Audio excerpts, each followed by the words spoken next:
नमस्कार। आज हम बात करेंगे प्राणियों पे, जीवों पे। हमें दया करनी चाहिए जीवों पे, पक्षियों पे, प्राणियों पे। एक व्याख्यान सुनाता हूं मैं आपको। काशी में गंगा के किनारे एक संत का आश्रम था। उसमें कई शिष्य अध्ययन करते थे। आखिर वो दिन आया जब शिक्षा पूरी होने के बाद गुरुदेव अपने आशीर्वाद देकर सारे शिष्यों को विदा करने वाले थे। सुबह गंगा में स्नान करने के बाद गुरुदेव और सभी शिष्य पूजा करने बैठ गए। सभी ध्यान मग्न थे कि एक बच्चे की बचाओ बचाओ की आवाज सुनाई पड़ी। एक बच्चा नदी में डूब रहा था। आवाज सुनकर गुरुदेव की आंखें खुल गई। उन्होंने देखा कि एक शिष्य पूजा छोड़कर बच्चे को बचाने के लिए नदी में कूद गया। वो किसी तरह उस बच्चे को बचाकर किनारे ले आया, लेकिन दूसरे शिष्य की आंखें बंद किए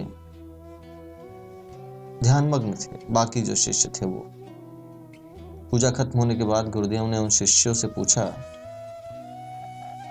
क्या तुम लोगों को डूबते हुए बच्चे की आवाज सुनाई पड़ी थी? शिष्यों ने कहा, हाँ। गुरुदेव, सुनी तो थी। गुरुदेव ने कहा, तब तुम्हारे मन में क्या विचार उठा था?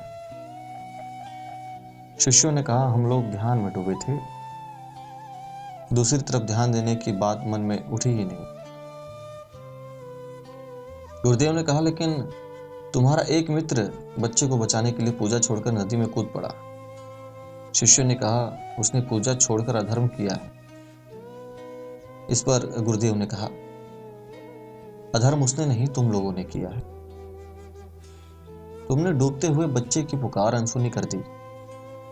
पूजा पाठ धर्म कर्म का एक ही उद्देश्य होता है, प्राणियों की रक्षा करना।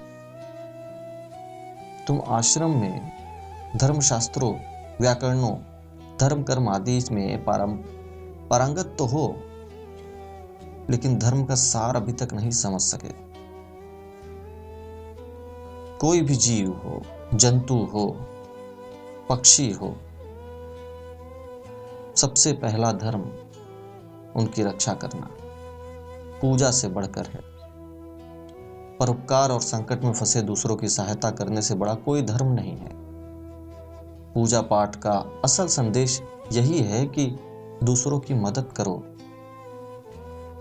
गुरुदेव ने उस शिष्य को अपना आशीर्वाद देकर आश्रम से विदा किया जिसने डूबते हुए बच्चे को बचाया था। 6 शिष्यों से कहा, अभी तुम्हारी शिक्षा अधूरी है, पहले शिक्षा पूरी करो। सभी जनसाधारण के लिए यह आवश्यक है कि पूजा पाठ तो करें, लेकिन उस पर अमल भी करें। पूजा पाठ करने का सार ही यही है कि आपके मन में दया का भाव हमेशा जागृत रहे, गरीब के ऊपर, जीव जंतुओं के ऊपर, जलचर, थलचर, नभचर, पक्षी, जंतुओं के ऊपर, सभी के ऊपर अपना दया भाव बनाए रखें। पूजा पाठ हमें यही सिखाता है। धन्यवाद। आज के लिए इतना ही।